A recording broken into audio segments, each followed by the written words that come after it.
Now, can you talk about what it was like coming home? Where did you arrive whenever you got to the United States? We came back Fort Lewis again, SeaTac Airport. I remember I'd been able to save some of my really worn out fatigues and boots from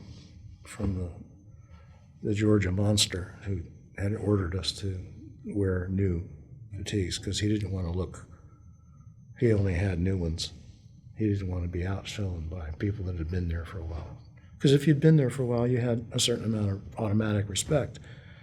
I could walk up to a pilot on a helicopter window and knock on it, and I knew what the markings meant, and ask him if I could hitch a ride. And I did that a lot, doing various things. So we arrived at SeaTac wearing jungle fatigues. It was September 13th or so. It must have been about 60 degrees, maybe 59 degrees. I remember it was so cold I could barely breathe walking across the tarmac, getting inside. It was really completely frozen up. Everybody was. Landing, when the plane hit the ground, everybody was up on the seat, jumping up and down. The stewardesses, forget it. There's nothing we can do about this. I'll never forget that.